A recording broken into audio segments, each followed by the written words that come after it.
Hello दोस्तों, नमस्कार, जय हिंद। मैं अरविंद सिसोदिया एक बार पुनः आप सभी का हार्दिक स्वागत करता हूं सत्यगत डिफेंस एकेडमी के ऑनलाइन प्लेटफॉर्म पर।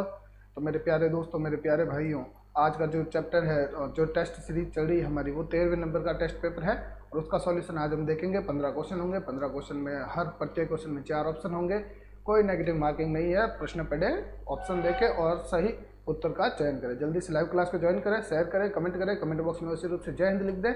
आ जाइए दोस्तों, लाइव क्लास को ज्वाइन कर दीजिए और थोड़ा सा शेयर कर दीजिए। पढ़ते हैं प्रश्न, देखते हैं पहला प्रश्न क्या होगा। पहला प्रश्न, प्रवासी भारतीय दिवस कब मनाया जाता है। अब ये प्रवासी भारतीय दिवस लिखा है, इसको ऐसे लिखना चाहिए था, भारतीय प्रवासी दिवस कब मनाया जाता है। खैर कोई नहीं, हमें समझ आ रहा है प्रवासी भारतीय दिवस कब मनाया जाता है। ठीक है, 9 फरवरी, 8 मार्च, 9 जनवरी या 4 जनवरी। देखते हैं इस प्रश्न का करेक्ट आंसर। चलिए आ जाइए।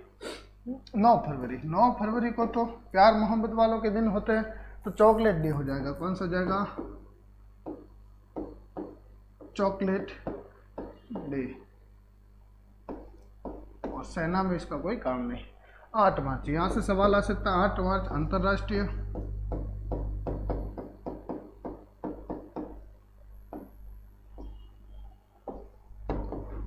महिला दिवस। अंतर्राष्ट्रीय महिला दिवस कब मनाया जाता है भैया? 8 मार्च को। 9 जनवरी, ये हमारा करेक्ट आंसर होगा। 9 जनवरी हमारा करेक्ट आंसर होगा। प्रवासी दिवस, भारतीय प्रवासी दिवस।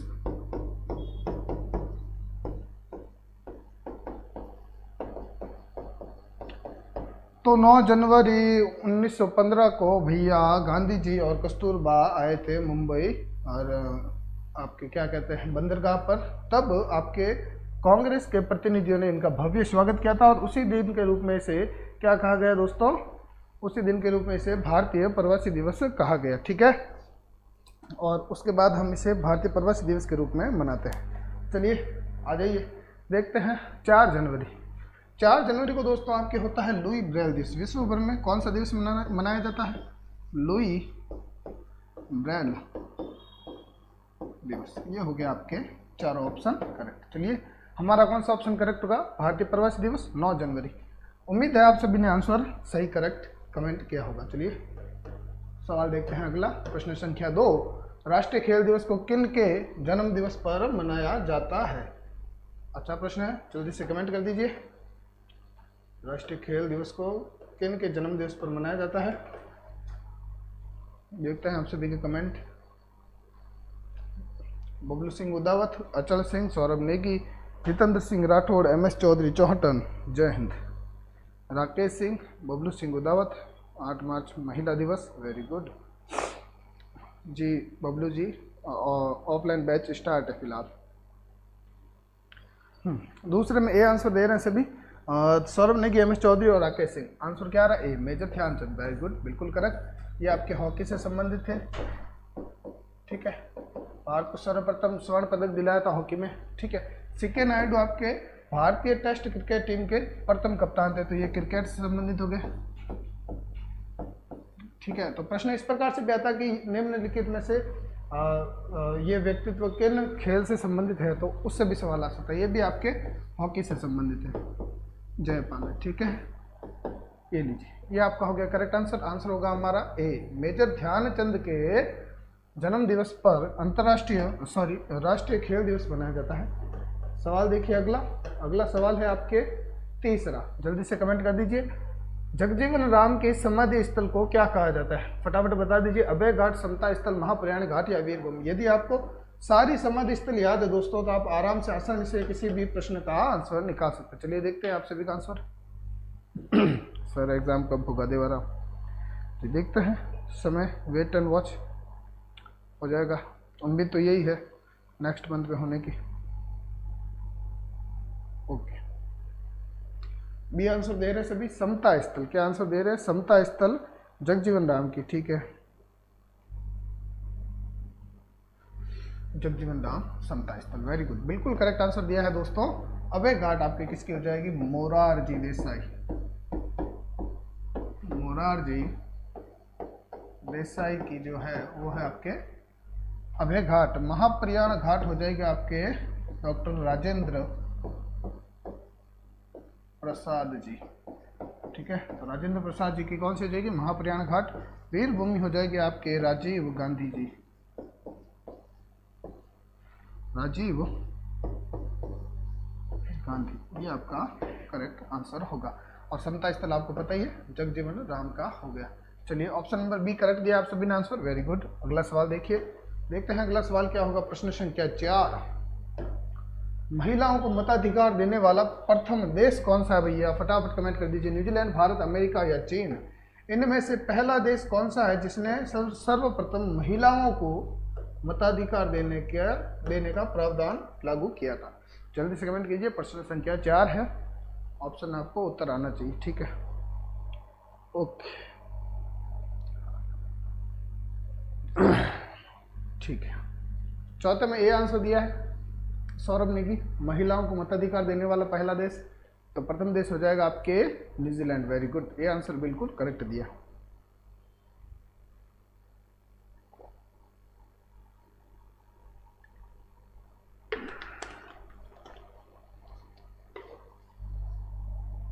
हाँ तो दोस्तों, महिलाओं को मताधिकार देने वाला प्रथम देश है आपके न्यूजीलैंड, बिल्कुल करेक्ट आंसर, वेरी गुड।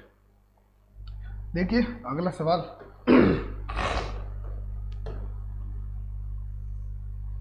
प्रश्न संख्या 5, जकार्ता किसकी राजधानी? फटाफट कमेंट कर दीजिए। मलेशिया, भूटान, इंडोनेशिया या बांग्लादेश, ठीक है, जल्दी से कमेंट कर दीजिए।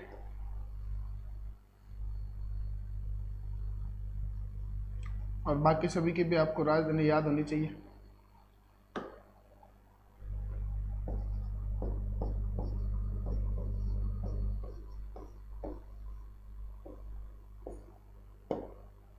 ओके, फटाफट कमेंट कीजिए दोस्तों।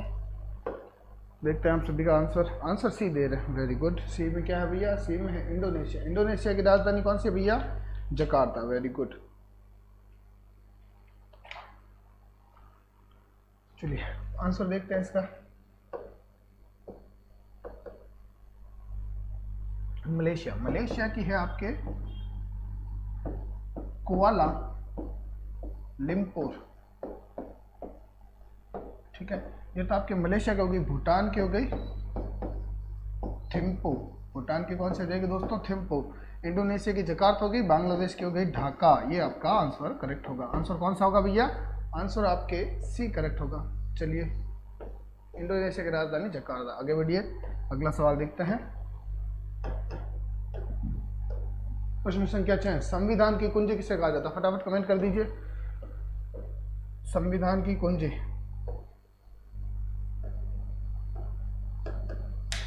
प्रस्तावना को, मौलिक अधिकारों को, संवैधानिक उपचारों को या उपरोक्त में से कोई नहीं, ठीक है। तो प्रस्तावना वही थी जो उद्देश्य प्रस्ताव जवाहरलाल नेहरू ने 13 दिसंबर 1946 को रखा था संविधान सभा के समक्ष।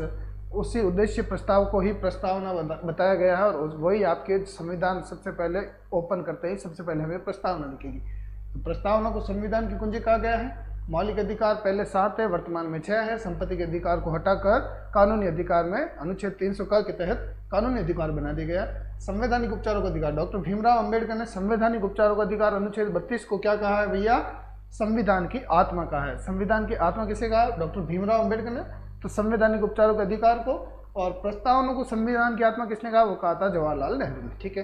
ये सभी आपके आंसर होंगे। आंसर इसमें से करेक्ट कौन सा होगा? इसमें से हमारा करेक्ट आंसर होगा वो होगा ए में क्या है? संविधान की कुंजी किसे कहा गया है? तो प्रस्तावना को कहा गया है। चलिए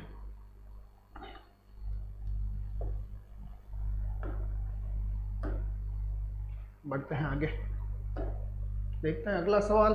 प्रश्न संख्या 7, मौलिक अधिकारों की संख्या कितनी है? तो मैंने अभी हाल ही में बताया था कि वर्तमान में मौलिक अधिकारों की संख्या पूछ रहे हैं। पहले मौलिक अधिकार थे 7 में से जो 7वां था वो आपके था संपत्ति का अधिकार, और उस संपत्ति के अधिकार को अनुच्छेद 300 के तहत कानूनी अधिकार के रूप में बता दिया गया, ठीक है।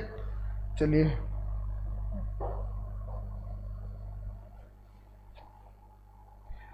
सौरभ नेगी, फिक्स का कुछ कह नहीं सकते, एग्ज़ाम फिक्स है या नहीं है, परंतु उम्मीद संभावनाएं व्यक्त कर सकते हैं, हम बता सकते हैं कि संभावना। जब भी हमारे पास नोटिफिकेशन आएगी तो उचित रूप से हम भी आपको यहाँ पर क्लास लेकर बता देंगे। और यदि नोटिफिकेशन नहीं आएगी तो दोस्तों क्या होगा, और अगर हम मान लीजिए हमें थोड़ा देरी हो जाती है तो आप ज्वाइन इंडियन आर्मी के वेबसाइट से जुड़े रहिए, वहाँ पर आपको सारा नोटिफिकेशन मिलेगा, न्यूज मिलेगी। मौलिक अधिकारों की संख्या, आंसर क्या दे रहे हैं सभी? आंसर दे रहे हैं 6 B answer, very good. Correct क्या है? करेक्ट बी आंसर है, बी में है 6। वर्तमान में 6 मौलिक अधिकार है, पहले 7 थे। ठीक है, चलिए सवाल संख्या 8, मुगल साम्राज्य के संस्थापक, फटाफट कमेंट कर दीजिए। तो मुगल साम्राज्य के संस्थापक कौन हो जाएगा? वो हो जाएगा आपके बाबर। कैसे होगा? क्योंकि बाबर ने इब्राहिम लोदी को पानीपत के प्रथम युद्ध में, यानी कि 1526 ईस्वी में पानीपत के प्रथम युद्ध में बाबर ने इब्राहिम लोदी को हराकर मुगल साम्राज्य की स्थापना की थी। कहाँ पर की थी भैया? दिल्ली में, दिल्ली में, भारत में। ठीक है, तो बाबर आपके क्या कहलाएगा? मुगल साम्राज्य का संस्थापक। तो सबसे पहले देखेंगे, आपको वंशानुगत याद होना चाहिए। बाबर, बाबर का बेटा हुमायूं, हुमायूं का बेटा, बाबर का बेटा हुमायूं, हुमायूं का अकबर, अकबर का जहांगीर, जहांगीर का शाहजहां, शाहजहां का दाराशिको, दाराशिको और औरंगजेब। ठीक है, तो ये इतने सारे, लगभग ये जो मैंने अभी लिखे ना, ये तो आपको मुख्य जुबान याद होनी चाहिए, बाकी औरंगजेब तो आपको याद है ही। ठीक है, जिसे जिंदा पीर भी कहा जाता है। ऑप्शन नंबर हमारा बी करेक्ट होगा, बाबर मुगल साम्राज्य का संस्थापक था। वेरी गुड, बी आंसर आ रहा सभी का 8 में। MS चौधरी, अचल सिंह, सौरभ नेगी, बबलू सिंह उदावत। चलिए प्रश्न संख्या देखिए 9, भारतीय सेना की दक्षिणी कमान का मुख्यालय कहाँ पर है? फटाफट कमेंट कर दीजिए। अब ये सवाल तो आपको आना चाहिए उचित रूप से, बहुत ही अच्छा सवाल है। ठीक है, और इम्पोर्टेंट भी है, इस प्रकार के सवाल आपके एग्जाम में आते हैं। ठीक है, तो जल्दी से कमेंट कर दीजिए। भारतीय सेना यानी कि भारतीय थल सेना की दक्षिणी कमान का मुख्यालय कहाँ पर है भैया? पुणे, चेन्नई, मुंबई या मैसूर? जल्दी से कमेंट कर दीजिए दोस्तों। हाँ, बहादुर शाह जफर द्वितीय, लास्ट। ओके,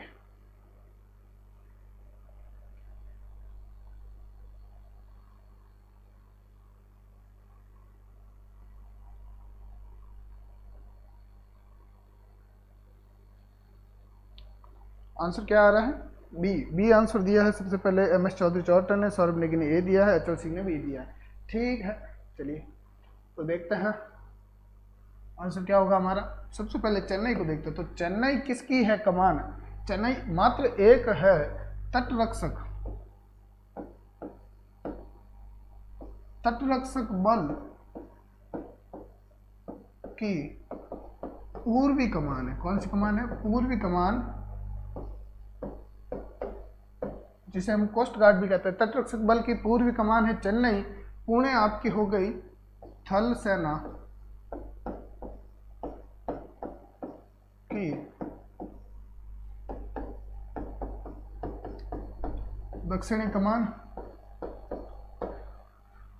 मुंबई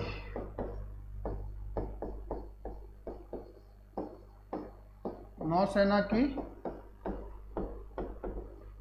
पश्चिमी कमान है। ठीक है, तो ये सभी आपके आंसर होंगे और करेक्ट सभी का आंसर है। मैसूर किसी का नहीं है, कोई समस्या नहीं, इसको याद करने की आवश्यकता नहीं। हमारा आंसर क्या हो जाएगा? आंसर हो जाएगा हमारा बी में है पुणे। पुणे आपकी भारतीय थल सेना की दक्षिणी कमान है। चलिए प्रश्न संख्या 10, कानपुर किस नदी के किनारे? फटाफट कमेंट कर दीजिए। कानपुर जो है वो भैया किस नदी के किनारे स्थित है? जल्दी से कमेंट कीजिए। बाकी गोमती का मैंने आपको पहले भी एक बार बताया था।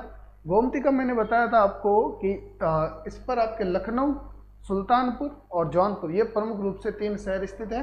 हिंडन नदी मोस्ट इंपॉर्टेंट हिंडन नदी जो आपके सिंधु सभ्यता का सर्वाधिक पूर्वी बिंदु मिला है ना, जो सिंधु सभ्यता का सर्वाधिक पूर्वी स्थल खोजा गया है वो हिंडन नदी के किनारे आलमगीरपुर खोजा गया है। ठीक है, जल्दी से कमेंट कर दीजिए। गंगा आंसर आ रहा है 10 में, ए आंसर। ठीक है, 10 में ए। सिकराला जाट, राकेश सिंह, MS चौधरी चौहटन, सौरभ नेगी, अचल सिंह, बबलू सिंह उदावत। चलिए ए आंसर आ रहा है, ए में है गंगा। तो गंगा नदी के किनारे, ठीक है, कानपुर है, हरिद्वार है, ठीक है, फरक्का है, फरक्का बांध भी है इस पर, पश्चिम बंगाल में ये फरक्का। ठीक है, और कौन से हो जाएंगे? काफ़ी सारे हैं, पाटलिपुत्र है, पटना है, ठीक है, तो ये गंगा नदी के किनारे स्थित प्रमुख स्थल है। गोमती, गोमती के किनारे सुल्तानपुर,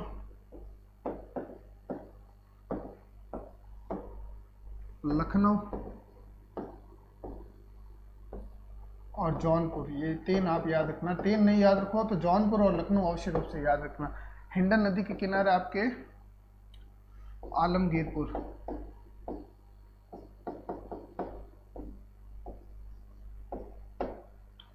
आलमगीरपुर, सिंधु सभ्यता का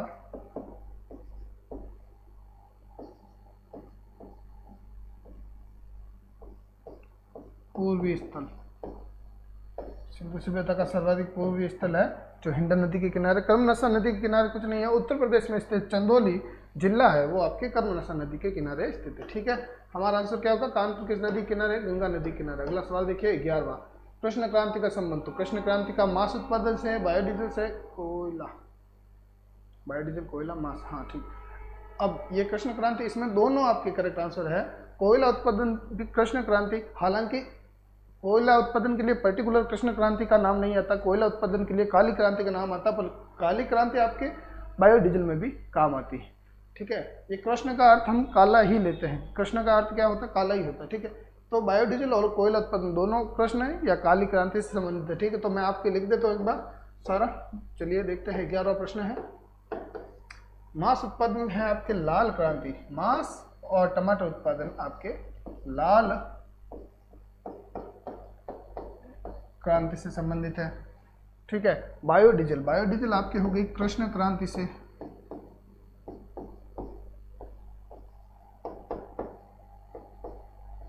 बायोडीजल कृष्ण क्रांति से हो गई। कोयला उत्पादन काली क्रांति लिख दो आप। ठीक है, काली क्रांति, इस काली क्रांति में ये बायोडीजल भी आता है। बायोडीजल, पेट्रोलियम, खनिज लवण, ये सारे काली क्रांति में आते हैं। ठीक है, तो हमारा आंसर क्या हो जाएगा? करेक्ट। यदि आंसर देखा जाए तो इसी का सर्वाधिक पूछा जाएगा, तो इसी से हम करेक्ट निकालेंगे। कृष्ण क्रांति संबंधित हो गई आपके बायोडीजल उत्पादन से। Very good. चलिए प्रश्न संख्या 12, असम की राजधानी कौन सी है? फटाफट कमेंट कर दीजिए दोस्तों, समय हमारे पास है 4-5 मिनट का। ठीक है, देखते हैं कौन कौन जुड़े हैं। Patna, Ganga, B answer.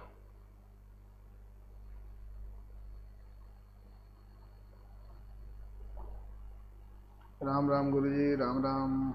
सिक्कर, गंगा, 10, बहादुर शाह जफर। ठीक है, तो ये सभी हमारे साथ जुड़े हुए हैं। कौन कौन जुड़े हुए देखो, राकेश सिंह, प्रमोद ठाकुर, अचल सिंह, सौरभ नेगी, बबलू सिंह उदावत, MS चौधरी चौहटन, और सिकराला जाट, अचल सिंह, PK फौजी। 12 में आंसर दिया है, बी आंसर दिया है सौरभ नेगी, सिकराला जाट, MS चौधरी चौहटन, राकेश सिंह, PK फौजी, दिसपुर। ठीक, सभी का आंसर क्या आ रहा है? दिसपुर आ रहा है। असम की राजधानी दिसपुर। Very good. और यहाँ पर आपको एक ऑप्शन गुवाहाटी देना चाहिए, जिसमें कुछ लोग कंफ्यूजन होते हैं, कुछ ना कुछ कंफ्यूजन होता ही है।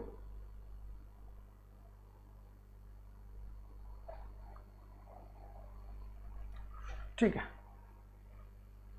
चलिए देखते हैं करेक्ट आंसर इन सभी का।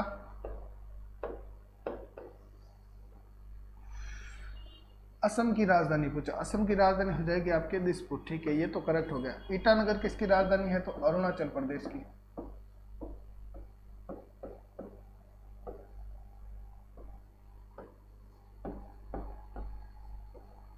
अरुणाचल प्रदेश की हो गई आपके ईटानगर। इम्फाल किसकी हो गई भैया?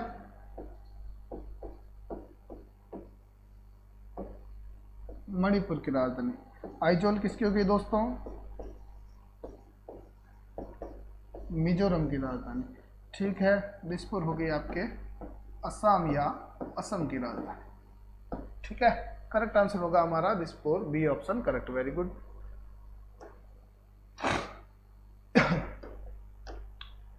प्रश्न संख्या 13, भारत का कौन सा राज्य नेपाल की सीमा से संलग्न है या सीमा साझा करता है? भारत के कितने राज्य, पहला प्रश्न तो यही आएगा आपके सामने कि भारत के कितने राज्य नेपाल की सीमा साझा करते हैं। तो भारत के दोस्तों राज्य हो जाएंगे 5। 5 राज्य नेपाल की सीमा को साझा करते हैं, जिसमें से देखिए बिहार, उत्तराखंड, उत्तर प्रदेश, ये तीनों तो है ही है। आगे देखा जाए तो आपके सिक्किम और आपके नाम क्या, पश्चिम बंगाल, ये भी आपके किससे सीमा साझा करते हैं, तो नेपाल से सीमा साझा करते हैं। ठीक है, तो बिहार, उत्तराखंड, उत्तर प्रदेश और बिहार, उत्तर प्रदेश, बिहार से जुड़ा हुआ उत्तर प्रदेश है, उत्तर प्रदेश से जुड़ा हुआ उत्तराखंड है, बिहार से जुड़ा हुआ पश्चिम बंगाल भी है। ठीक है, बिहार से जुड़ा हुआ पश्चिम बंगाल भी है, और आपके एक सिक्किम, ठीक है, उत्तराखंड से भी जुड़ा हुआ सिक्किम है, तो आपके सिक्किम भी आंसर करेक्ट होगा। तो ये सभी जो है दोस्तों, ये सभी आपके क्या कहलाएंगे भैया, ये सभी आपके नेपाल से सीमा साझा करते हैं।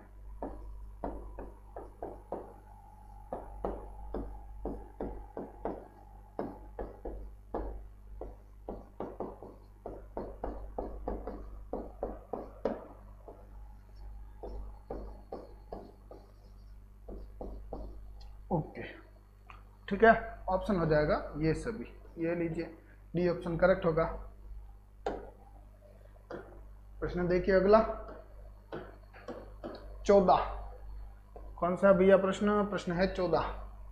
दल बदल संबंधित प्रावधान किस अनुसूची में आ जाइए, फटाफट बता दीजिए। 8वीं, 9वीं, 10वीं, 11वीं, 12वीं, ये सभी आपको याद होनी चाहिए। 7वीं, 6वीं, 5वीं, 4वीं, 3वीं, 2वीं, पहली, सभी सभी सभी आपको अनुसूचियाँ याद होनी चाहिए। जल्दी से कमेंट कीजिए दोस्तों। All all all, very good very good.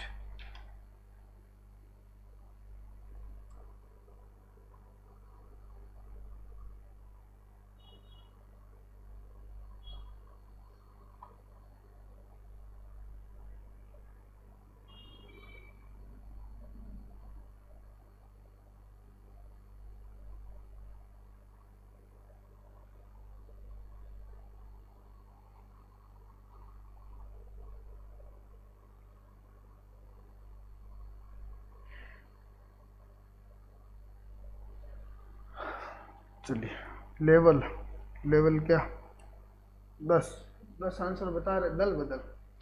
ठीक है, देखते हैं अभी। 8वीं है आपके संघ की भाषा से संबंधित, यानी संघ की भाषा में 8वीं अनुसूची में भाषाओं की भाषाओं का वर्णन दिया गया है, कितनी भाषाएं हैं। ठीक है, ये आपके हो गया भाषा से संबंधित। 9 हो गया आपके भूमि सुधार से,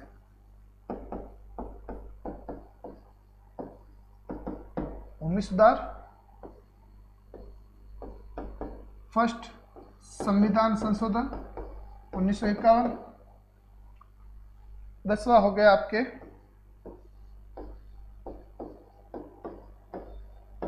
दल बदल। दल बदल हो जाएगा आपके 52वां संविधान संशोधन,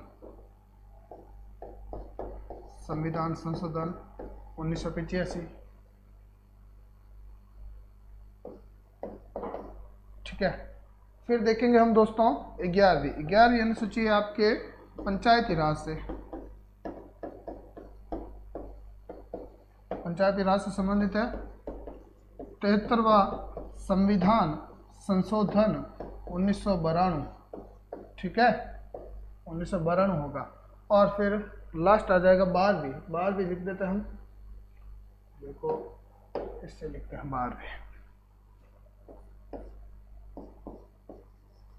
12वीं अनुसूची है नगरीय प्रशासन से संबंधित। ये आपके 74वां संविधान संशोधन 1993। ठीक है, ये हो जाएंगे आपके आंसर। ये भाषा संबंधित अनुच्छेद देखा जाए तो दोस्तों 344 से लेकर 344 क से लेकर 351 तक के मध्य 8वीं अनुसूची में क्या आते हैं भैया, अनुच्छेद आते हैं। ठीक है, ये सारे हो जाएंगे। और ये आपके 203 अनुच्छेद 203 से लेकर अनुच्छेद 203(2) और अनुच्छेद 191(2) भूमि सुधार से संबंधित आ जाएगा। आंसर करेक्ट क्या होगा, करेक्ट आंसर होगा दोस्तों हमारा दल बदल 11वीं अनुसूची, सॉरी 10वीं अनुसूची। ठीक है, करेक्ट आंसर होगा। चलिए देखिए लास्ट सवाल आज का, संसदीय शासन प्रणाली कहाँ से ली गई? फटाफट कमेंट कर दीजिए दोस्तों, संसदीय शासन प्रणाली किस देश से ली गई है?